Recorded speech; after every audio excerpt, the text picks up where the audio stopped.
Hello, folks. Welcome to the Overstreet Backyard Star Party. Not too sure how this is going to go. I haven't been outside to see how the clouds were cooking, but an hour or so ago, we had some thin layers of clouds moving around, and so it may be pot luck, but we're going to give it a go anyway. And I always have a backup plan, and if this falls flat, then I have both of my telescopes set up to take calibration frames all night. Since it's as hot as it is, I need some new darks for both telescopes taken in this kind of heat. So I really need to do that, and that's my plan anyway. So I tend to stay on about an hour, and we're going to go around the sky looking for targets, centering them, take a picture of them, go to another one and another, and as many as we can get in this hour. And then I'll say goodnight to everyone, and I'm going to start both telescopes in an all-night calibration frame, bias, darks, and see if I can't build that inventory of darks. It has been hot, and real hot in South Carolina, and I know it is all over the country, or in a lot of other places even hotter. But the humidity and the heat kind of keep you inside, and so I'll be inside tonight and not outside with telescopes. I rarely go outside with telescopes, but tonight for sure I'm inside. So let's head on to my first thing I want to do, though, is I want to share something that I use. It's a almost real-time weather map of the country, and it does show that thin layer. We're in South Carolina, about right where this cursor is, and it does show this thin layer that's kind of in and about our state. But maybe we can shoot through it, shoot around it, and have some fun anyway. But I highly recommend this website. It's the College of DuPage, and it has Next Lab satellite and radar. And I picked the either clean air or dirty air. I have no idea what that means. And then you can set up how you want it to run over a 24-hour period, or you got all kinds of things you can do to set it up.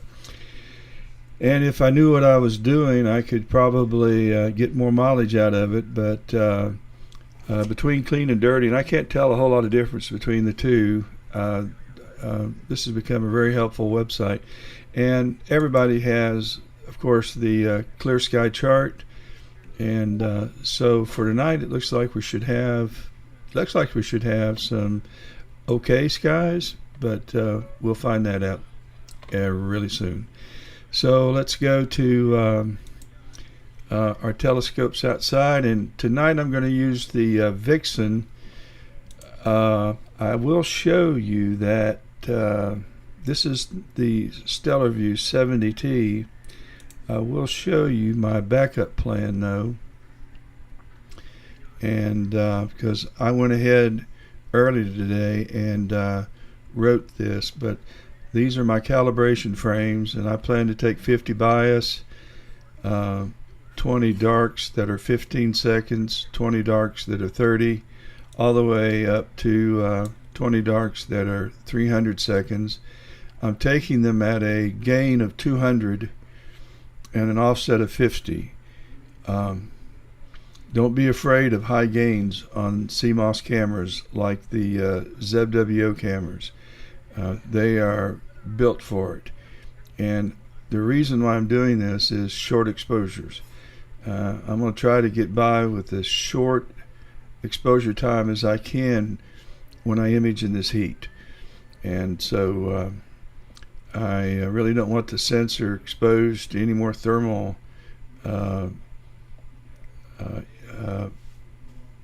I guess it's any more heat through long exposure thermal noise than possible. So at any rate, that's what I'm going to be doing with this scope, and I'm going to be doing the same thing with the Vixen. But let's head over to the Vixen, and actually before we do that, let's go outside and take our surveillance camera, and we're logging on, and both of them are set up to take a trip. So if one of them acts up, we can go to the other one and star party with it. Now let's head over to the Vixen and let's get our gear going. Excuse me. We're going to start our Pegasus Ultimate Power Box, and let's turn that on. We'll turn on the camera.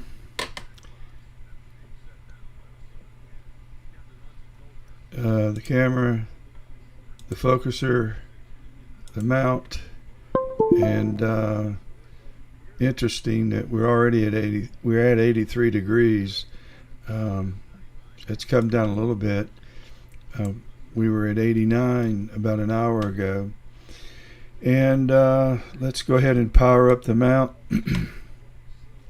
using EQ ASCOM.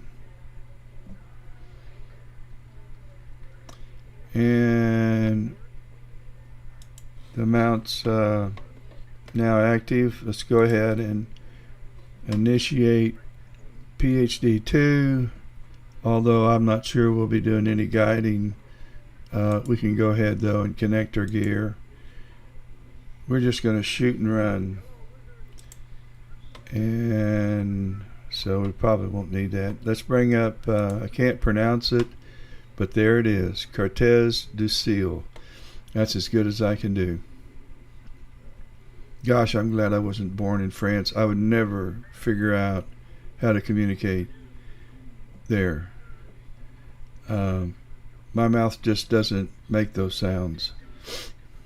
All right, we want to connect our telescope, and we're connected, and here is the telescope, just a little bit off center of the celestial North Pole, or I suppose on the celestial North Pole.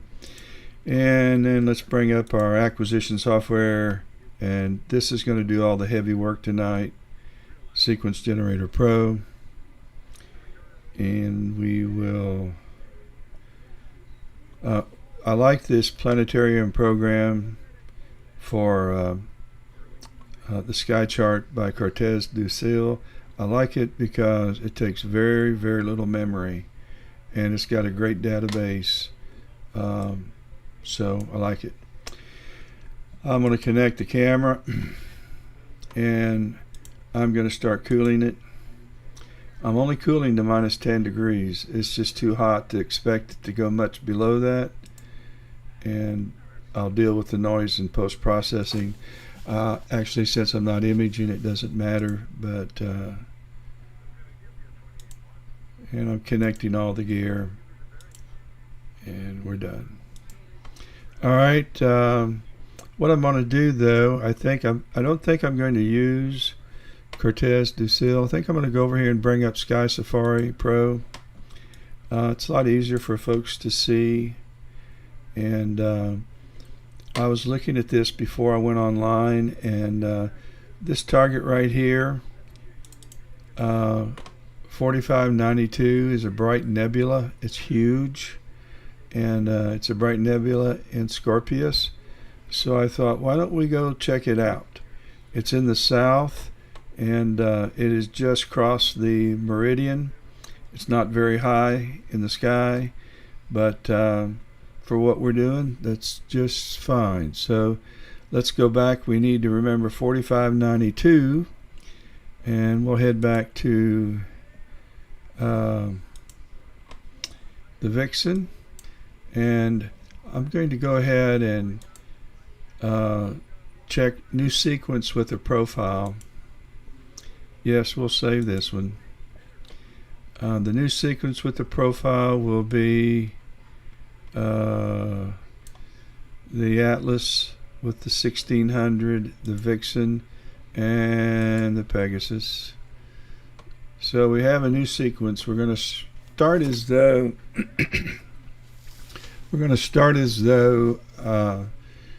we're going to look for a target to image and from scratch. I want to keep the outside cameras active. We'll have a need to do that. Okay, now let's go to, let me drop this down just a little bit. Let me go to Tools, Framing in Mosaic. Oh, son of a gun, I've already forgotten. 4592, yeah, 4592. All right, let's head back. And is it NGC? I may go back. I've been doing very good. IC 4592. All right, let's go to IC. I can't spell.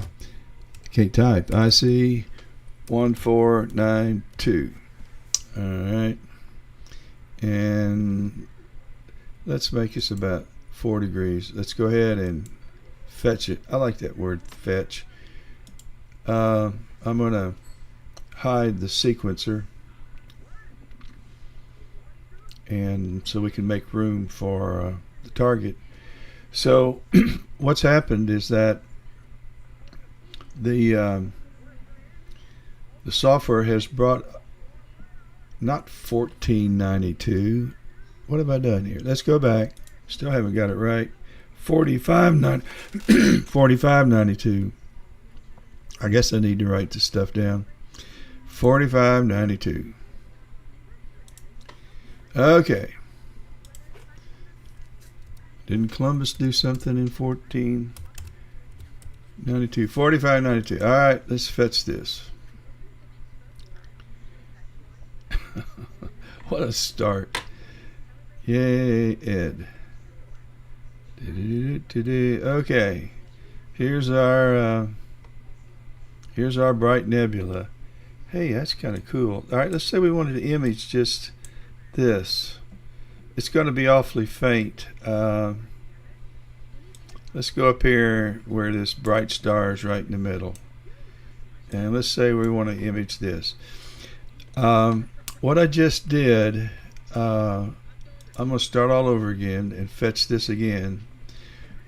Incidentally, with Sequence Generator Pro, the very first time you use it, it will be in color, and then fetches that you make after that, unless you reboot Sequence Generator Pro, they'll be in black and white, just in case you're wondering why some of your images are black and white, some of them are color.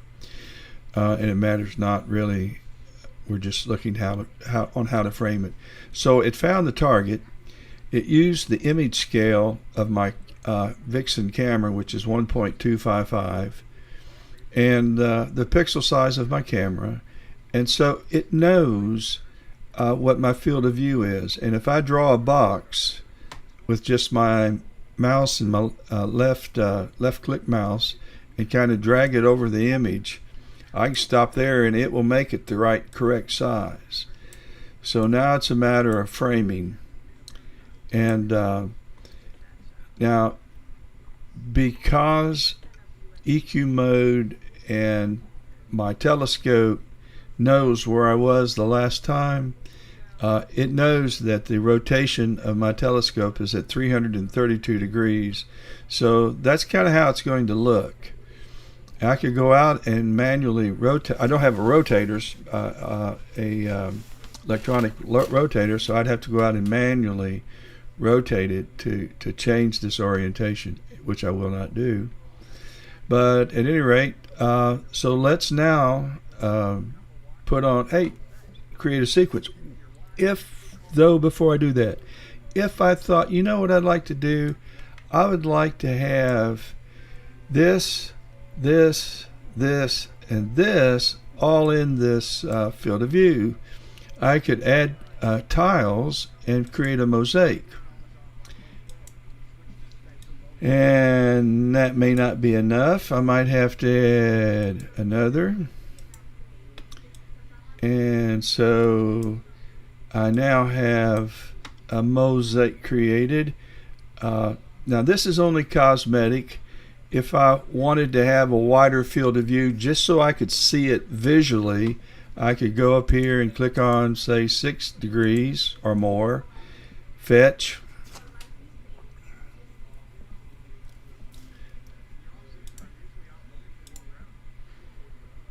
and I can now draw a big circle around this thing because I want to take all this in, and it will create the tiles for me.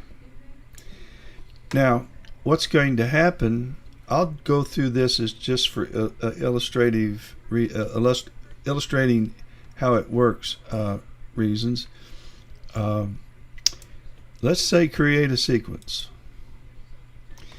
And I want to replace the targets in the sequence, which is none other than the word target. And I don't want to rotate because I don't have a rotator. So I will click OK. And voila, I have now a sequence created, and here she blows. I see 4592 sequence number 1, which will be, the camera will slew to this part of the sky right, let me move this over, this part of the sky right here, and we'll take this image and it'll slew up that one, this one, this one. Now you see this overlap. This overlap is something that you can control yourself when you set up your sequence. I have a 20% overlap, but right below where you see your picture scale as you create the mosaic, in fact I'll show you, framing in mosaic, right down here it says overlap, and you can change that to smaller or larger. I keep it at 20%, and I don't do many mosaics. I had to do one just to see how they work, and I've done several small mosaics, 4-panel mosaics, but it is a lot of work, and it's much easier for me just to change telescopes. So with that being said, let's also look at what else you can do with this, and then we'll start our hunt for something to shoot. You might go ahead and set up one sequence. Let's say you're going to do HA 03, 03, and can't hit the clicker. And hang on a minute. We want HA. You might add, why are we doing this twice? This actually sets the filter. This controls what the filter is up. It will rotate the filter wheel until the HA filter comes up.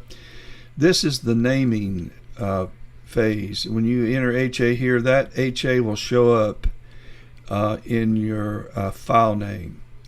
And then we need S2, and let's say we wanted to take 180 second image exposures. So these are 180 second exposures, and you wanted 20, 20, 20, which is 2 hours worth of imaging time. So that you don't have to enter that every time, you can just right click on this,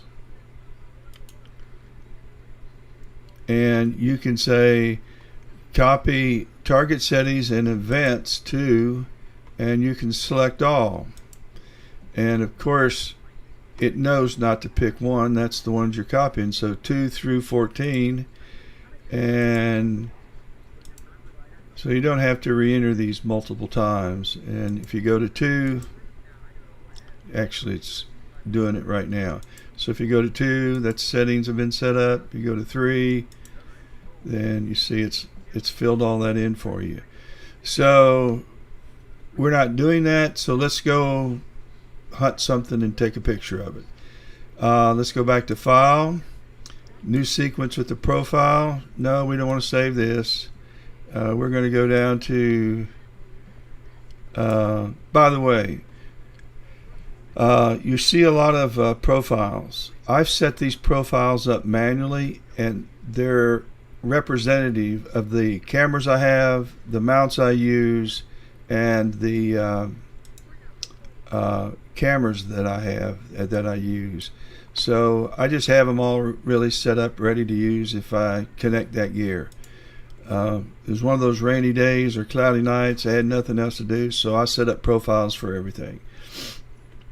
But I do recommend that you set up the profiles in advance for the gear you are more likely to use, and so that you can recall that whenever you start your run.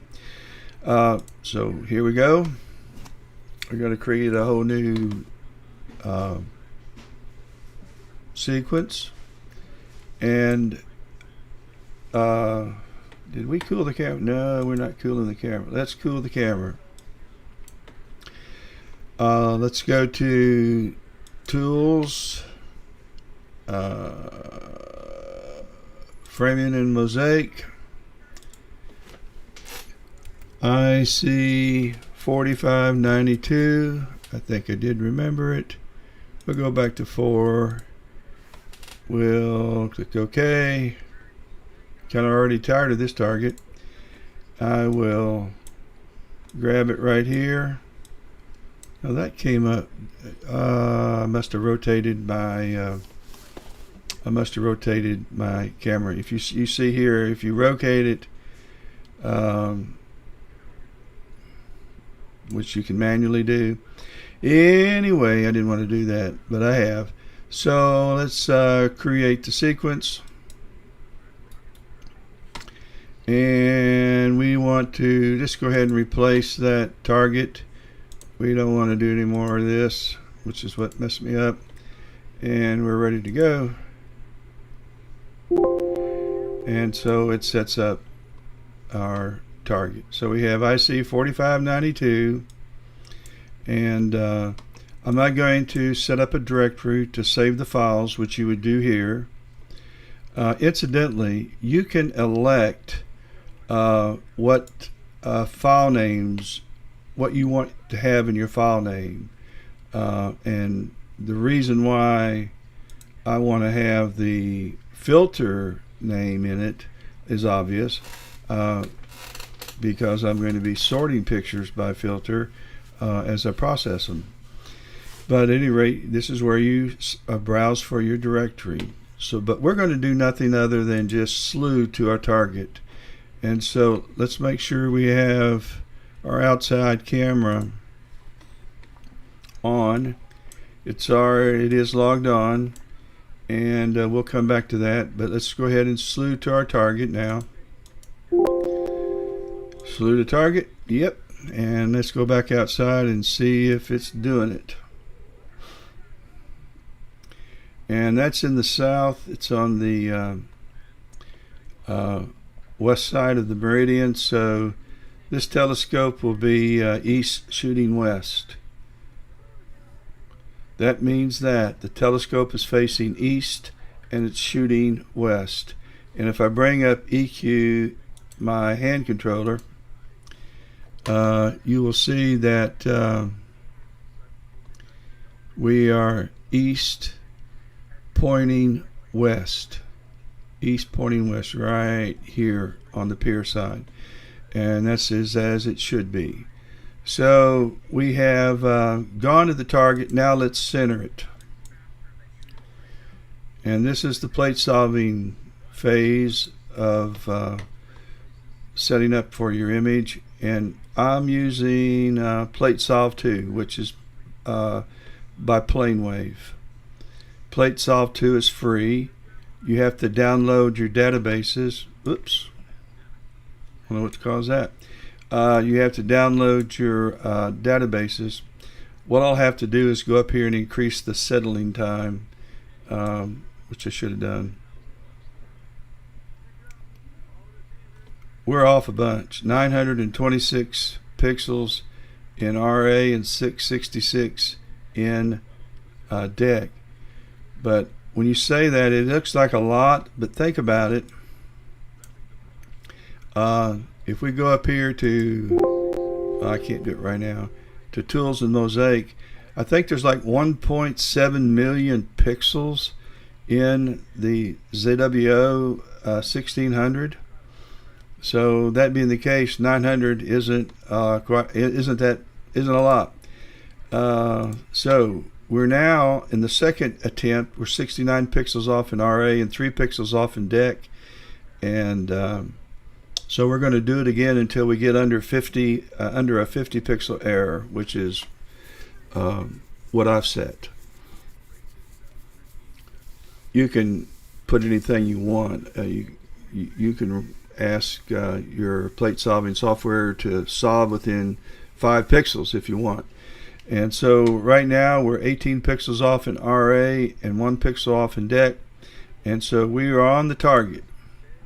And if we hide our sequencer, there's this bright double star, and I really didn't notice that in the plate solve. I guess it is a double star, but we've got one for a fact. So let's go back to our plate solve, and let's go over to our frame and focus, and let's take one image of, let's say, let's make it hydrogen alpha, and let's set the filter. Since it's a nebula, I'm just going to guess that it has a lot of hydrogen in it, and let's take a 120-second image. So hang in there with me. Down at the bottom here, you can see where it's counting down. We're at 113 seconds and counting. And while it's counting down, let's go back to our planetarium program, and let's find M5 is a cluster. Let's see what that looks like. I like it. I bet it's going to be real small. It's only 23 arc minutes, but let's go there. And so the next target's going to be M5. And if you have any suggestions, or if there's something you'd like to see, send it to me in the comment section. So back to our wrong setup. There we go. We're down to 63, 62, 60 seconds and counting.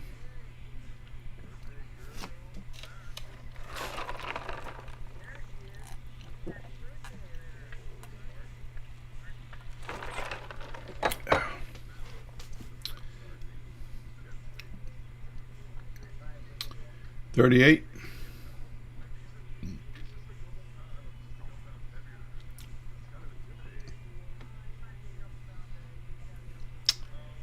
And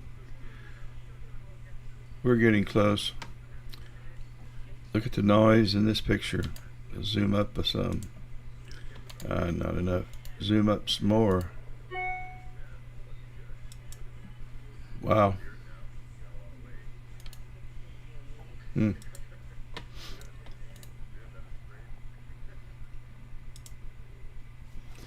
Okay, it's going to download it, and I see 0. Let's stretch it some more. Let's stretch it some more. Nah, I don't see any nebulosity. I think it said bright nebula too in Scorpius. It doesn't appear to be too bright.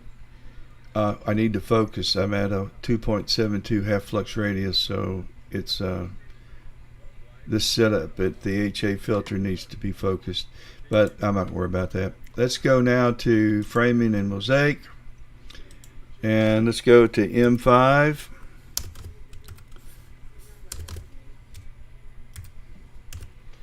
And let's go fetch it.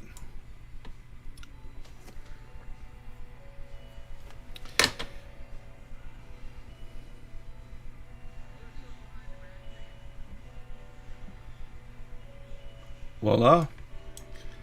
Okay, well, you might be able to. You need more reach, but we're going to go ahead and create a sequence. And we don't want to rotate. We'll replace the targets in this sequence. Yep. Okay. All we really want to do is, nope, we want to see the telescope move. All we want to do is click on our little gear and slew to this target, and it should not have to go very far. So let's go see where it wrong place. Still the wrong place. And we need our there we go. Let's center it. And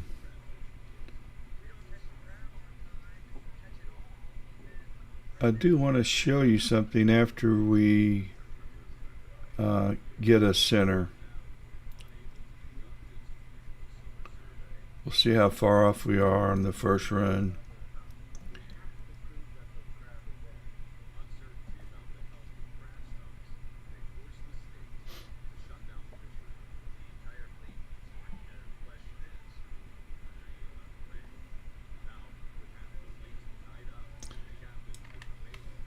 There it is, but we're 52 pixels off in DEC and 342 off in RA, and it's obvious, it should be obvious that I like to get inside 50 pixels or better, because if I'm going to image a target over a 2 or 3 or more night period,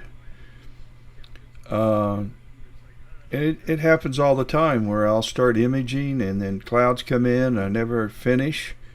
And so we're off 31 pixels total, so we're good. And so if I come back the next night, I really want to lay or put the telescope exactly where it was the night before. And a 50 pixel area won't be precise, but it'll be close enough so that the stacking software picks insight when it does the batch pre-processing with weighted batch pre-processing. Our deep sky stacker, it'll have no problems aligning the images. So that being said, let's take a lume filter, set that, and we do not want a 120-second one. Let's just take a 20-second or 25-second image, which is probably too much at 200 gain. And this is M5.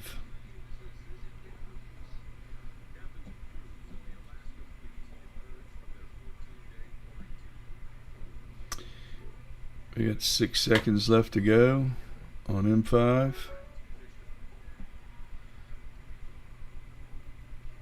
Well, the skies are, there we go. We have a picture.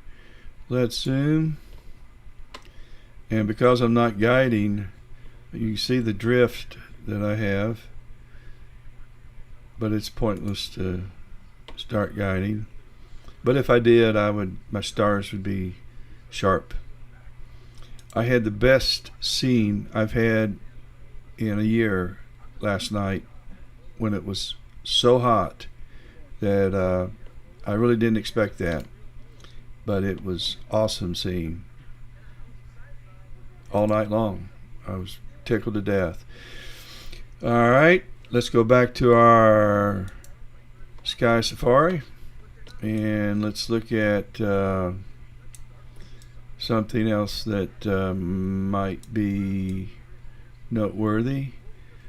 It's awful low in the sky, M15, but I think we're looking at another cluster, and we are. Let's go to the elephant trunk. Well, we did that last night, but you weren't here. Let's go to the elephant trunk. And it's a plan. All right, let's go back to our pick our sequencer. And this was what I was going to show you. I'm using PlateSolve 2, but I'm going to bring up my control panel, and I'm going to go over to PlateSolve, and you can see I'm using PlateSolve 2. You have other options. Pinpoint has a price attached to it. It's great software, and don't know what this stands for, and I've not used it, but a lot of people love the ASTAP plate solving program, but they do require that you download catalogs. And with Pinpoint, you go to settings, and you have to download this catalog and put it somewhere where you can browse and find it, because that's what it's going to use to compare your picture that your camera takes with its catalog. And then it will instruct the mount to move the mount so that it will be precisely within 50 pixels of the catalog picture, because I set 50 pixels. It says attempt to center at least 4 times until the error is less than 50 pixels. So I've created that myself. I can make it 10 pixels. In fact, let's go 20 pixels, and we'll see if we can't solve for that as we go over to the next target. So let's save that, and let's just add a new target, and we'll call on Framing Mosaic to take us to IC 1318, which is the elephant trunk. Let's fetch it. Let's hide our sequencer. It's already found it. They're the RA and deck address. And okay, where's the elephant trunk? It's so well, I can't find it.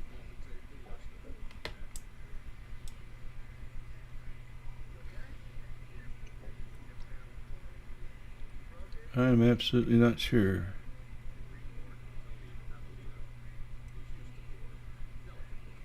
Let's just go here.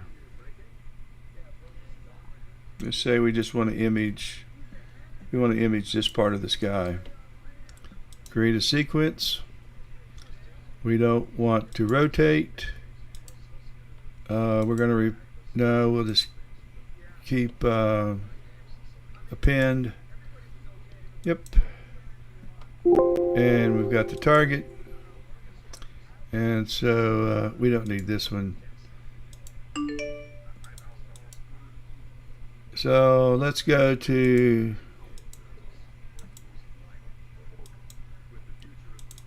let's slew to IC. Let's make sure our outside camera is still logged on. It is. So let's slew to the target, and let's go check our camera and watch the telescope by way of the camera. Head over to the east. And so now you will see that the camera is, or the telescope is west pointing east. pure side. And when it has locked in, this is no longer grayed out, and now I will center it. And I've picked pinpoint, so what you'll see is DC3 Dreams, which is where you go to download the pinpoint plate solver. What I like about PlaneWave is that the PlateSolve 2 gives you a little window that updates the different parts of the catalog that it's searching for your image. So we're off 829 pixels.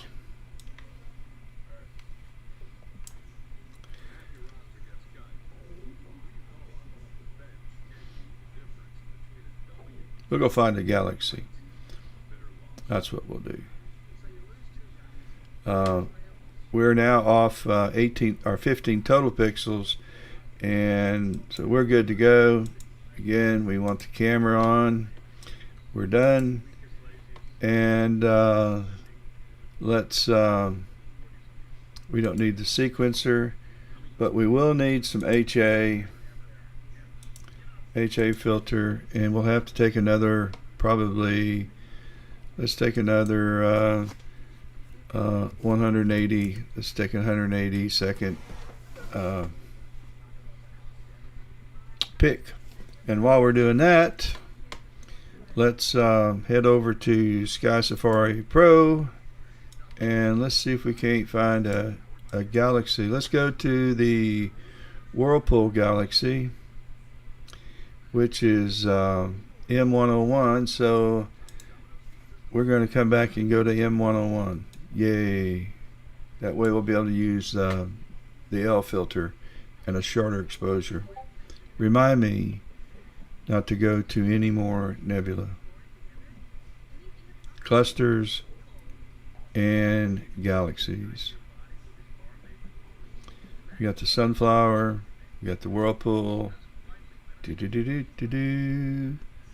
black-eyed, that's awfully small, needle galaxy, see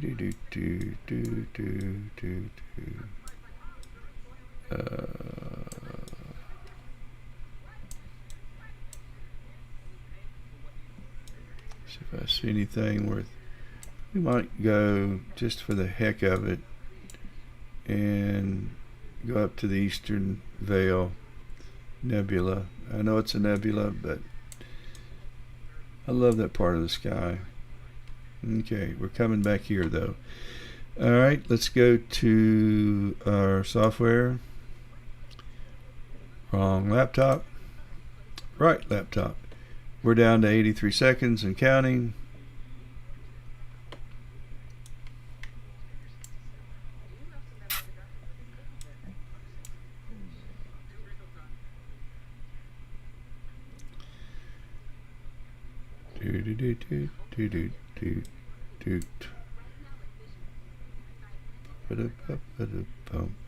Pump.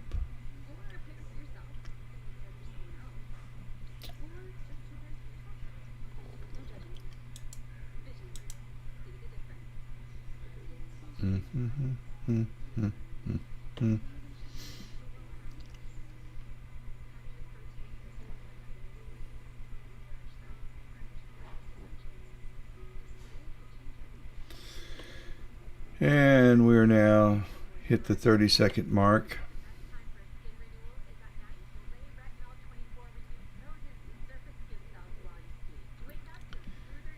But as you can see, it really does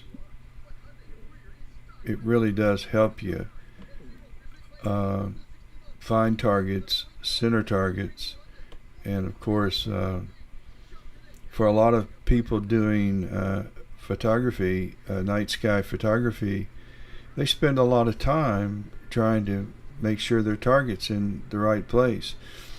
Well, that didn't help us much, but let's try to stretch this and see. Here's the nebula. Scene's not good. We're at 3.88, and part of that is I need to focus this and set up PhD so that our stars are sharp. But at any rate, that's what we chose to image. So it's time to head over to M101. So let's go to our framing in Mosaic. Let's go to M101. Let's fetch it. There's your blows. Okay, let's create a sequence. Let's replace the current target, and let's do not rotate, and let's go. Yep. Good. We're ready to go, and there's M101. Let's go slew to it. And the mount's going to have to travel a long way, so let's go outside and see it. And there she goes.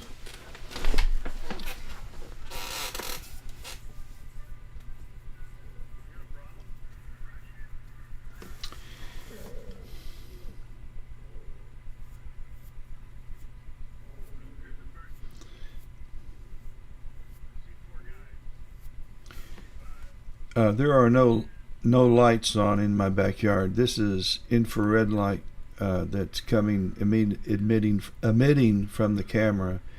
There is a street light in front of my house, and that's what's lighting up my neighbor's home. Suburbia. Okay, now let's center the target.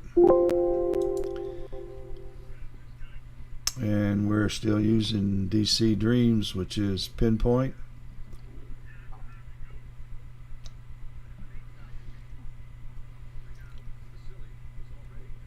The next target we're going to use Cortez du Ciel, and I'll show you what's kind of cool about that.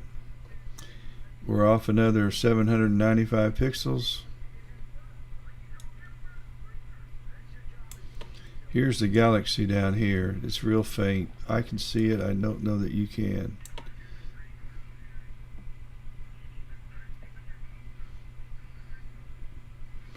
We're 110, 109 pixels off. It's going to continue because we told it to solve within, I forgot, 10 or 20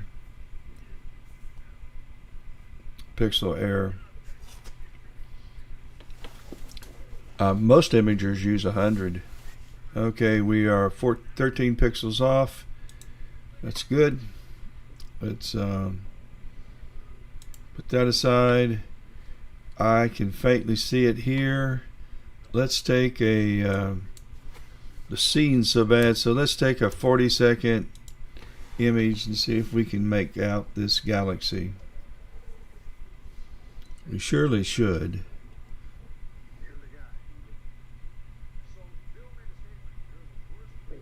I'll tell you what. Let's bring up PhD. Let's start looping. And let's pick a guide star. Let's start guiding. We'll just stop it when we go to the next star. And so let's bring back our... And we got 3 seconds to 1. Look at this. What happened is that PhD did an immediate dither. So let's do another one. And that's funny. Let's do another one. We got to do one more. Let's make it, I can tell it's still faint. Let's make it 120 seconds. And let's take it. We're in, oh no, stop it. Stop it, stop it, stop it, stop it. Let's take, let's get rid of the HA. Let's go to Loom. And let's now take one. And we should be guiding. We are not real good. We're at 101.46. But you really, when you start guiding, you need to let it run for a few minutes and let it kind of quiet itself down. Last night my RMS error in both telescopes ended up being less than 40 all night long. That's because of seeing. Stars not jumping all over everywhere. When seeing's poor, the stars are just going everywhere. Okay. Well, you're taking a longer image, so I doubt we're down to a minute.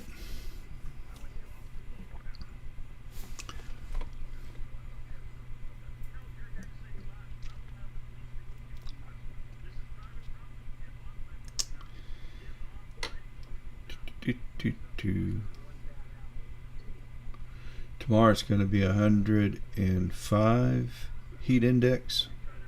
I cut my grass today and it was hot. Takes about 2 hours to do my grass. Okay, 30 seconds. And counting. 20.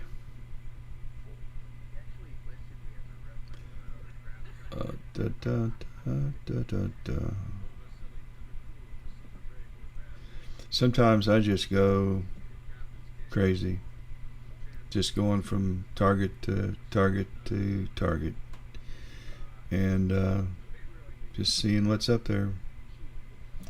Well, I'm going to zoom closer. You can't see it. I don't think it's hard even for me to see, but this is the Galaxy. I'm going to stretch it a little more than I put a low stretch. Too much noise, but you can see the spiral arms coming out here. Actually, I'm kind of it's covering an area about like this. This telescope at 625 millimeters would be fine for imaging this and getting a nice swath of the sky. Kind of like that. Alright, let's go back to, this time let's pull up Cartes du Ciel. And is the moon up yet? Let's search for the moon. It may not be up yet. Nope, it's down here. Alright, let's we're at M101, and I'm going to do something. I'm going to go up here, and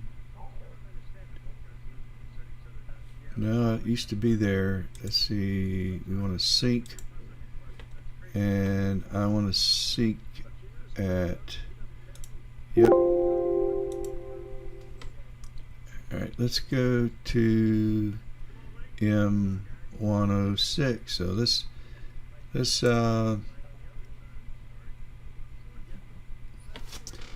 M106, and let's slew there. And so here's the telescope slewing.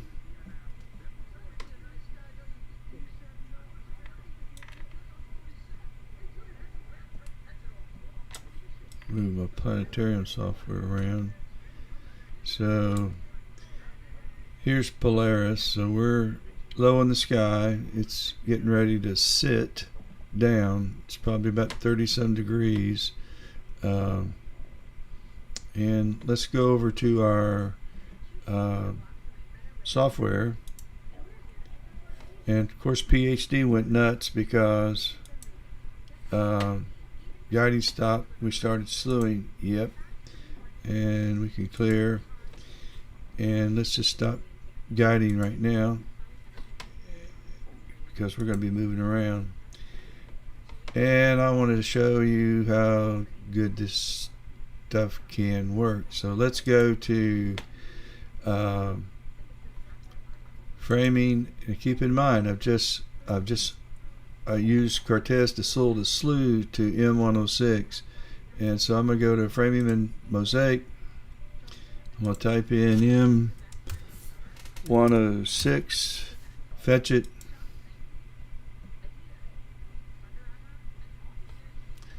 and it's found it right now.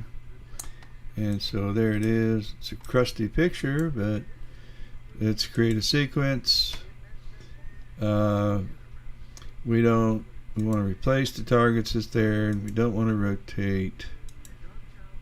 And so we're good to go. Because we're on the target, there's no point going out and looking at the camera, but we're going to go to just center. And I'm going to guess, I'll probably have egg on my face, that it'll get it right the very first time.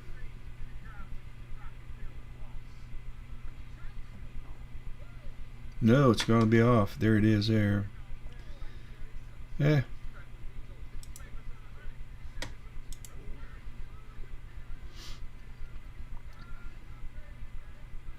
It's off to 246 pixels. Cortez de Sul does a good job. I got to change the settling time. Settling time. We're off 47 pixels now.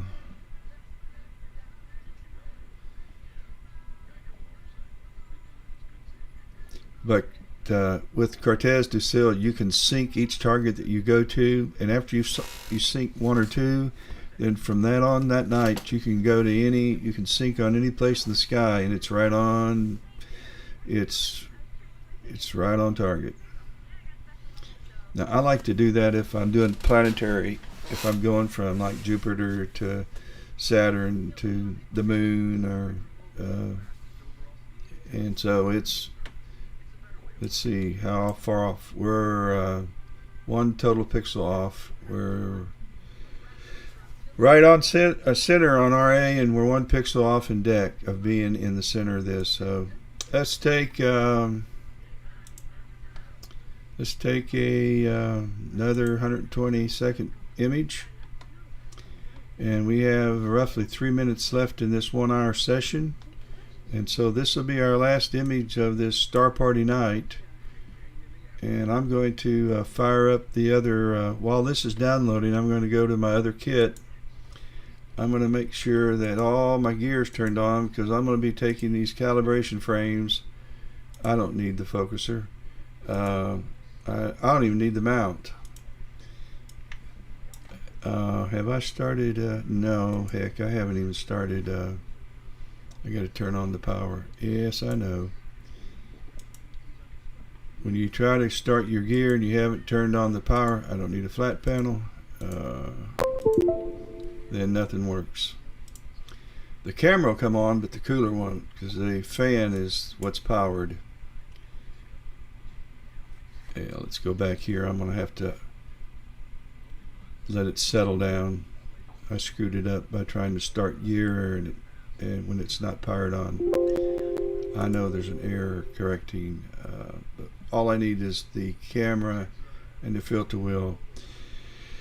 And if I'm not careful, I'll forget to go out and cap the scopes when I'm done, and I'll start taking pictures of stars. Let's go back to our other kit, and we have 32 seconds left in taking a picture of M106. It's going to be perfect timing. It's 10:29. My plan was go to 10:30 and 14, 13, 12.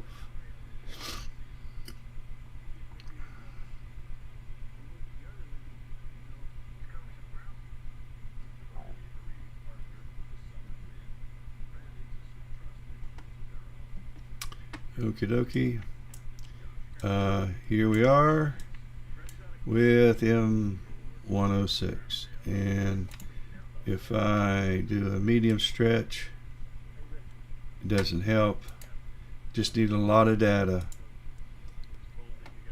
Need a lot of data. Alrighty. Well, folks, I want to thank you for watching. We'll be going live probably tomorrow to do the sun for as long as the clouds will allow. I imaged the sun all morning today and picked up 330 some frames that were 330 some files that are 1000 frame AVI files, and I hope to do a time lapse of the surface and some problems that were acting up and put that up as soon as I can process it. In fact, I may do that tonight while I'm taking calibration frames. So with that being said, I hope everybody has a good rest of the evening, and if you're not doing anything tomorrow, look for me going live on YouTube. If you are so inclined, clicking that you like is helpful, and subscribing will let you know when the next live session happens. So catch you later. Have a good night. Clear skies.